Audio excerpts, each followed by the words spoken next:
भाजी तयार आहे. करेमुवा नळीची भाजी, अशी त्याला खूप वेगळी वेगळी नावं आहेत.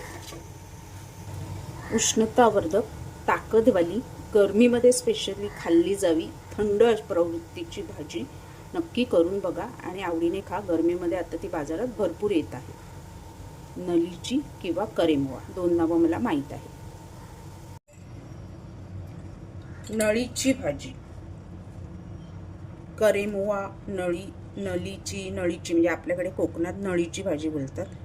तलावाकाठी पाण्यात येणारी वेल असते ह्याची आणि मग ती अशी कोवळी कोवळी तोडून घेतली जाते. रानभाजीमध्येच येते ही.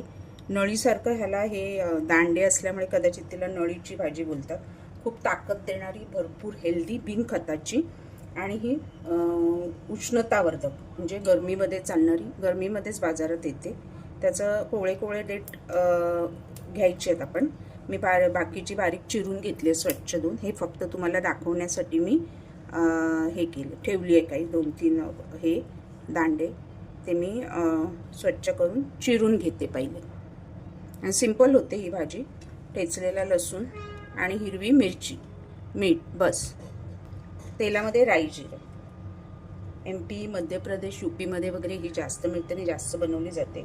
आपल्याकडे कोकणात तेवढं मला माहीत नाही, पण ही भाजी चवीला अप्रतिम आणि औषधी आणि हेल्दी भाजी आहे, ताकदवाली. तर तेलामध्ये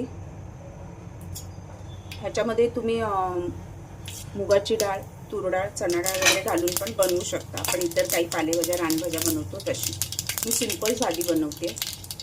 जिरं, लसूण मात्र भरपूर घाला. पालेभाजीचाच सारखं बनवायची आहे, स्वाद चांगला येतो. ओले खोबरेही घालू शकता, मी थोडं अवॉइड करते. हिरव्या मिरच्या 2 घेतल्या, थोड्या मोठ्या हिरव्या तिखटवाल्या. ते तुम्ही आवडीनुसार, तिखट जास्त हवं तर जास्त घेतल्या तरी चालते. तर भाजी जास्त दिसते कापल्यानंतर, पण ती जेव्हा शिजवू तेव्हा ती अजून कमी होणार. मीठ आपण चवीनुसार ह्याच्यातच घालून घेऊया. मीठ पहिलं कमी घाला, भाजी जास्त दिसते म्हणून जास्त घालू नका.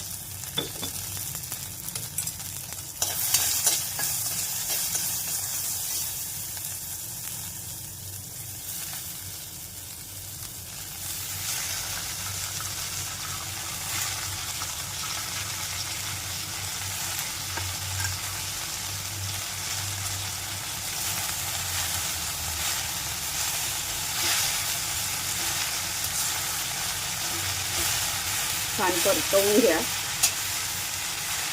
आणि झाकण नका ठेवू, त्या भाजीमध्ये